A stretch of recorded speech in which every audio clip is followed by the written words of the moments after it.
I think I'm going to agree with Lizard on this one. I'm not entirely sure that the Tidehunter is going to fulfill the same niche that the Troll did, but it's OG. Who the hell knows?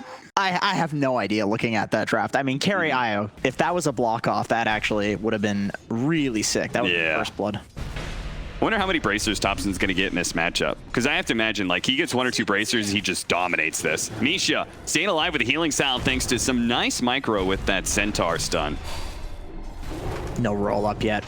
He's going to roll into him now, but a bit too late to get the kill. I'm sure Soxa's just happy to be able to get a lot of damage in. Saberlight finally gets caught back over. Okay. Wow, he really did kill him. I was a bit surprised he was able to pull out that kind of damage, but it did cost him his life as he had to dive deep underneath the tier 1 tower. See, I guess my question is, like, who hits the towers on OG, though? If they do ball up around the Tide, like, how can they really quickly take towers? Gonna get the block? They do. Nicely done. He just walks into them. Yeah, and thanks to the Morbid Mask, man, you live for so long. If you can get off one more, it'd be nice to see, but no. We'll see if they're able to utilize that kind of heavy farm, though, to stop what Ninjas in Pajamas is going to be looking to do, which is probably moving around the map. Like an ult, first one of the game to go off and see if he can chase down Seb. Unfortunately, that Fissure doesn't block him in, but the Surge is going to wear out eventually here, and he is no doubt dead. As Charlie will chase him down, turn that into a tier 1 tower, and you've got yourself a pretty successful shapeshift. I was about to say I really like this play from Era. Just cutting the wave, not having to deal with the Tidehunter, but yeah, you know, obviously in a little bit of trouble now. Ooh, nice little juke there. They don't have the best cores to be able to sit in lane against the Tide, right? No, they don't. Era, he'll probably go down here, so there's no way he can juke it out one more time, right? Don't think so. Thompson got a lot of heroes surrounding him right now in that mid lane, but that's the beautiful thing about Tidehunter. He can usually ignore quite a bit of it. Misha does end up going down thanks to the help of No Tail with those heavy nukes. That is something. Enchantress, I always hate playing the matchup against Oracle because you put so much magic damage out there and you're such a frail creature to just raw nukes.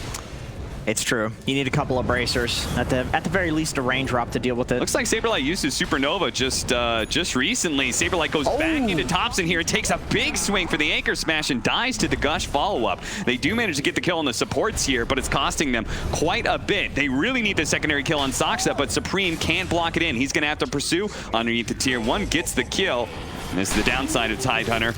As these mobile heroes just kind of chase around him, he can't really help out too much, and now he's going to be surrounded by everybody. Does manage to get off an Anchor Smash, and that'll help keep him alive, especially with Relocate of mid one coming in. Trying to slow down Era. A Gush slows him down even further. He still has a Fissure, though. He's going to bait him in a bit to the tier 1 tower. Double chains from Supreme will keep them at bay. It's like a Timbersaw, you know, where you've got this peak of strength, and you want the enemy to try and fight you. If they can kill this catapult, though, I think they're perfectly fine here without the DD. Nice block in there on No Tail, and it looks like OG almost got it off. A little bit too far for themselves. That's in part because they were fighting a bottom lane where Saberlight did die to mid one. Busy getting a more important kill, a Core Phoenix. Although, you know, I would argue that the mid lane, at least stopping that pressure, like killing that catapult is really important because this is a big spike for Tidehunter. I think... Okay, Supreme. Thompson? They're going to try a little bit. The chains instantly dispelled by the maxed out Cracker Shell here. Now, he is going to be able to get the Fissure block in, but the Ravage is up, as you said. He chooses an Anchor Smash instead. The Surge allows him to get away. That'll help solve some of the mobility problems for a Tidehunter. Soxa, though, his mobility is canceled by Charlie. Now the Ravage going up, but he outruns the Tentacles, and the Necronomicons will eventually kill him. And Thompson, having killed that melee Necronomicon, actually just gets bursted down. The Echo Slam is there to finish the deal, and Ninjas in Pajamas can now take a tier 1 mid of their own, perhaps. Yeah, I mean, I think if you're OG, you're totally happy with this. Even though you don't get a kill, you make your way into the enemy triangle, get some wards down. I think with Saberlight a little bit too far away, they've got to just full out retreat from this area. I'm surprised they're still here, man. Fortunately, Charlie, Arrow was in position to be able to break that smoke and even got hit by the stun from Soxa, so Charlie was able to get off his ultimate and get away. But still, that's a shapeshift down, and OG, you know they're going to make something happen with this. And if they'd gotten a double damage, it would have been the easiest Roshan ever. as since they didn't, and he was given to an Ember Spirit, this is going to be significantly more difficult. And that's why OG, they're not going to let Ninjas in Pajamas just walk into the pit. They're going to try and take the fight straight to Nip. They're going to be able to catch Misha to start this fight, but it's just supports for now. Saberlight, he'd be a big kill, but he doesn't even get to pop the Supernova in time. Supreme jumps away to his Remnant, but OG just keeps on trucking. The extra movement speed on Thompson. This is some new technology here. Yeah, pretty much you're theory crafting, like, what can you do with a carry Tidehunter? And it's like the biggest downside is mobility, right? Being able to stick on top of heroes. He just charges right in. What? Are you serious? Misha's just gone, just like that. A Fisher wall that kind of goes wrong for Ninjas in Pajamas. They do manage to get off the Supernova as well as the Echo Slam. It looks like the Supernova's gonna die, as will Era. Supreme is just left to try and pump out the rest of the damage by himself because he doesn't have a Lycan here with Shapeshift. He gets pulled back from the vacuum into No Tail's Fortune's End. Trapped down, and OG, for the third attempt at Roshan, will finally complete it. Who would do that? But you have to. He's in your face. Yep. Man. I mean, I doubt it just because it's so weird. The Lycan looks so destroyed by this Tidehunter, right? He feels like he really can't get in there. It's just Supreme, who's just kind of running around. He can't do enough damage by himself. Oh, if that Fisher block had actually landed, maybe they could have forced something out.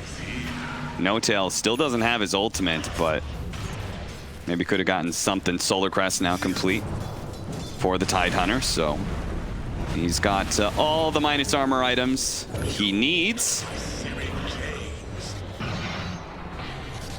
Mid-one, it's going to relocate in. They're actually going to pop the Shapeshift here. They have to go for the backline heroes. That's why No Tail's going to be the first target. He's already dead. Mid-one is actually in a bit of trouble here. 3 seconds till he relocates back, so they're going to norm for now and go for the support. Soxa, what a vacuum pull-in from Seb. Looks really hot, but can they actually chase down the rest of these important heroes? Because even Misha, the squishy 5 position, is getting away. The heal actually brings him back up to near full, and Thompson still on that front line, still ready to fight, but Ninjas in Pajamas, they see that Thompson's wraps low enough. They actually get the Eul Scepter on the surge, so Thompson, he's not going anywhere. He's going to be stuck inside the Supernova. Sure, he keeps on dispelling off these stuns, but the damage, it's coming a little bit more from Saberlight. He could have gotten it. Supreme is there to be able to get it with a slight chain combo that finishes off the Tidehunter and allows them to get away from the myriad of illusions that are left on the field from good old Darkseer.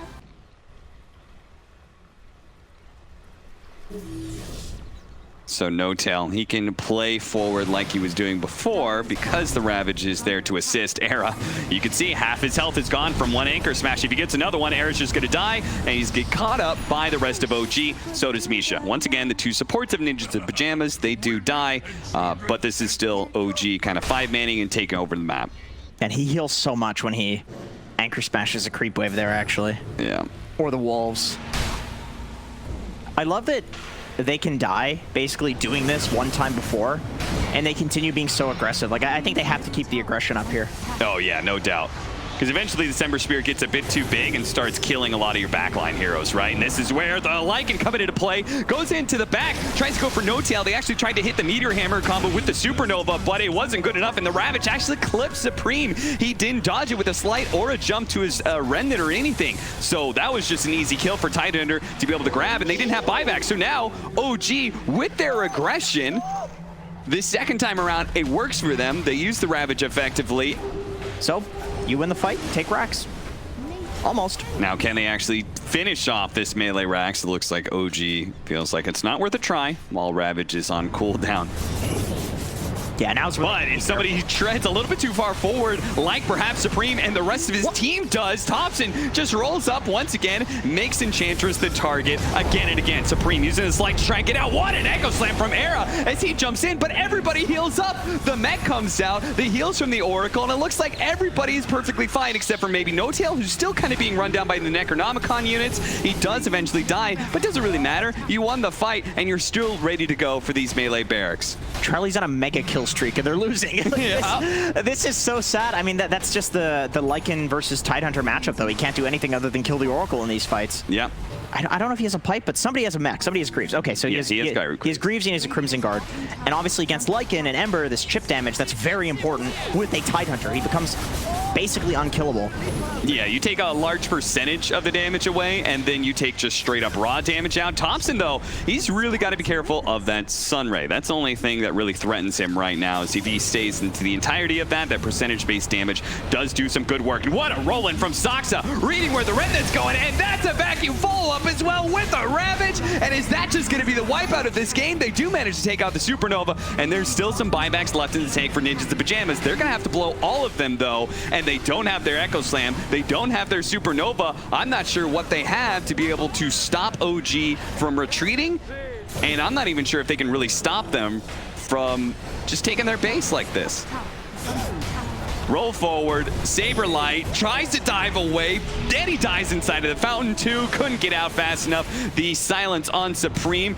Look at the move speed on these two heroes. Yeah, dude, they're just rolling out. Finally, Charlie, he's going to pop his ultimate. There goes the Echo Slam out from Era. Once again, they're trying to target to mid one, but the heals come out from No Tail. Every single time they try and target somebody else other than No Tail, they are met with a resounding wall of heals and magic immunity that pushes them back. They finally had to go for No Tail now, but then eventually they just run out of damage. The four-man of OG remains strong, even just outside of your fountain. Pull them back in, pull out of the fountain, get back here. We want to have a fight a little bit longer before we finish up this bottom lane. I'm just speechless. I feel like you have this is really making me feel like Darkseer is not an okay hero. GG, man. Like, they are really using this Darkseer to its fullest potential. This strategy is not okay. Combination. Like, the Darkseer surging two people, one of which is unkillable.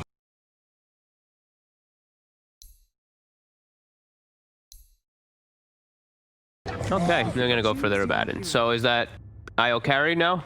Looks like it. I mean, last time it was no kill Abaddon, right? Yeah. The Grimstroke Inkswell comboed with that. Seb and Charlie having a bit of standoff right now as they're dropping each other's items, and well, the swinging is going to start. Charlie hoping that he's going to work Seb back into what is a setup from Misha and Era as they pop out. It was a bait all along, and the Sunstrike, it's not needed. Misha will take the kill instead. They won't get the bounty runes for it, though. It's a little bit of Inkswell stun, but he's got to be careful of this combo of stuns from the Sven Witch Doctor. He grabbed this Witch Doctor with an intention to be able to counter the big, bad, tanky offlane Centaur, but it doesn't seem to be working that well. It's actually Charlie who's more threatened and ends up dying in this top lane. Max Flack with an Arcane Rune. He's a happy boy. Yeah. Even though the Invoker is top net worth, everybody else is looking real good on the opposing side. Top lane, nice rotation coming in from Era, and a good opportunity to kill both of the heroes in the off lane here. But Seb, with a nice stomp, this Sunstrike, it is going to land the Fire Spirits, though. He had a stick charge. It's not enough, though. Stormhammer comes in. Very nice. You see Ninjas of Pajamas, their game plan is definitely, they've gotten two cores in the side lanes that can, at some point in time, feel okay being left alone. Though Charlie, he's not feeling so okay right now. He knows he's dead because mid one's relocating in. He was just hoping he'd get the kill on Seb, and Supreme clips him just perfectly enough that the IO didn't tank up the Sunstrike damage with him. Meanwhile, they do manage to kill No Tail while he was left alone. It's the you know, the yes dear meme. I don't know that one. All right, well, I'm not gonna go into that one. It's like a husband and wife thing. Saberlight sitting up here on the high ground. Oh, missing a swashbuckle. He had his ultimate ready to go too, but I guess he really thought he was maybe gonna be diving a bit. Soxa. Well, he's immediately gone on by Charlie, but multiple TPs coming in from OG. Fortunately, the Soulbind doesn't really latch to anybody else, and Charlie's just going to go straight up for a TP out. It's going to be a close call, but the magic damage is too much for him to handle. Meanwhile, Seb, he gets taken out on the other side of things. Saberlight, though, is going to roll out of his Rolling Thunder soon. They got more heroes closing in. The Invoker is rotated from that mid lane to try and sandwich on a Thompson here, who's still looking to be able to chase down Misha. Throws out and hiding away in the trees, trying to get away from this rocket barrage as best he can. Now Saberlight trying to help out here. Yes, the support is dead, but if Supreme can actually get this kill onto Thompson, it'd be well worth it. And with the help of the Phoenix Egg, it's looking like they should be able to get it. Thompson, he actually did a nice play there in turning around and trying to kill Saberlight, knowing he was dead anyway. Unfortunately, his damage just came a bit shy. No Tail, removing one of those fire spirits, will stay alive and move around the map very quickly. So it's going to be tough for Ninjas in Pajamas at times to stick onto them. Supreme gonna be caught here by Seb. The blink in, stun with the ink swell. It is such a potent combo with these blink stunners. As you could see, they didn't even need the extra stun. If he had like 1,000 more HP, he probably still would have died. Yeah, I think that's also just the utter most important hero to kill. Oh, he was trying to go for the Rolling Thunder, but that was right as Seb chose to jump in, make his initiation, make himself. I can get behind that. I can get behind that. I mean, once you have the Blink Dagger, if you feel like you already have enough sustain, what do you really need on center? You don't buy a BKB, you know? You don't buy a Force Staff. Like, really, all you need is the Blink. And silence on a Saberlight. It may spell his doom here as Seb comes in. That potent amount of damage, man. Well, he wouldn't be talking about this Pango anyway. No. Let's not get into NA Dota lore here. Misha in some trouble here as he's stuck inside this neutral camp, but really he positioned himself quite nicely. Mid-1 will eventually get the kill, but he's in a nasty, sticky, unwinnable situation. He's surrounded by 4 heroes. Ninjas in Pajamas, they finally get some real blood out there, and they're going to push forward for a little bit more. I don't see it as being that different from a Centaur. Like, he just seems to think that this item is really good, especially on heroes, of course, that just need the levels. Yeah. That really need items. Okay, so they saw a bunch of heroes rotate up the top. They think maybe they could fight here, and then they kind of see Thompson in his full form, realize, wait a minute, that man's got a BKB, retreats, but it's too late. Thompson, he's already closed that gap, and now Seb is here as well with the rest of the team. The Soulbind's gonna go out, catching even more heroes, and now Ninjas in Pajamas, they're gonna have to fight around the Supernova, but the Supernova, it'll be dealt with so quickly with that hand on Midas Centaur. Tornado comes through, clipping a couple of heroes, man, and that Death Ward with the Maledict that was already up on Thompson, doing quite a large amount of work there, but all it does is force them back. It doesn't actually get any important kills. They kill Saksa, but that's going to be it. Meanwhile, they've lost 4 and maybe a 5th as Supreme still has the dust on him. Does he have anything he can invoke here to be able to get out? Stuck in a hole, but no way to survive. That's a team wipe there. 1 for 5 exchange to the favor of OG. They've been pressured so much, and they've been keeping most of their cores off map a lot of the times, that OG, they don't really have a whole lot to signal that, hey, some people are missing and they could be doing Roshan right now. Now, we might get Saberlight here. So he's going to get off the Rolling Thunder. Do they have any physical damage enough to finish him off? Doesn't look like it, so he'll actually be fine. Even TPs, just to make sure he's okay. Peasant's tip with Dota Plus. At least give him Battle Pass points. Take your word for it. Relocate in. Charlie, though, oh, he thought he was just going to be able to TP out. He doesn't have his BKB up yet, so he doesn't have a good option to be able to get away. He just uses his movement speed. Initially, it was his movement speed, because he's like, okay, I can outrun Rolling Thunder. Like, I have enough mobility to dodge it, right? Yep. And then now he's got a BKB, so he's like, well, once they put any real disables on me, I can deal with that as well. The BKB still on cooldown for now. He's going to get the Tornado EMP follow-up. The rest of his team, it's a little bit too far away. They're going to bounce back in, but they snatch the Soulbind onto the Invoker with the Pango, so they completely neutralize him, get the homing missile stun afterwards, and this is going to be a comeback here for the Invoker, but what can he do with his second life? He's going to pop his BKB, but that poor Sven, man, he just gets eaten alive by Thompson. A really nice ice wall, but Thompson zooms out of it pretty quickly, and now he's got his BKB up. Seb, he tried to put a halt to Supreme's retreat there. Look at him go, man. He's catching up to Era. Era thought, oh, please, the Icarus dive. Surely it's going to get me enough distance, but it won't. Thompson's a shark, and he'll hunt down these kills wherever he smells the blood to do so. If it comes all the way to the end of your fountain, he'll take it, and maybe even in the fountain. Of course he will. Thompson, calm down. What are you doing, you mad lad? Get out of there with the BKB TP. Once again, he'll be fine. They don't have any stops to these things. And OG, well, they're just controlling the map. And we got a 14,000 net worth lead. And it's growing all the time because in Ninjas the Pajamas, they very rarely hold a whole lot of real estate. No Tail dropping some sprays on the ground while dodging tornadoes. Misha, he's going to be able to get the paralyzing cask. It's not going to land for very long, and missed initiation there from Seb as he tried to blindly catch Charlie. Charlie pops his god strength. They're chasing after the Pango right now. Deafening Blast is going to push him away, but they still managed to finish off that team fighter. Look at the damage coming out from Thompson, man. Charlie, it just looks like he's being ignored as now the Supernova is going to be dealt with by the Gyrocopter. Charlie, it finally falls as he couldn't even kill mid one. Supreme looking to finish him off with the tornado, the ice wall, but no, the heals come in from No Tail. That is an ultra kill for the Chad Sun, and they didn't kill anything. Look, they're all ending on mid one. This is just sad at this point in time. This is cyberbullying. This is Give him the rampage. Oh, those are some good teammates. Those are some great teammates. Well, shout out for Ninjas the Pajamas for giving him the rampage as well. Whew. That was I mean, that was a fun series, no doubt, but that was a bit of a stomp, man. That was a stomp.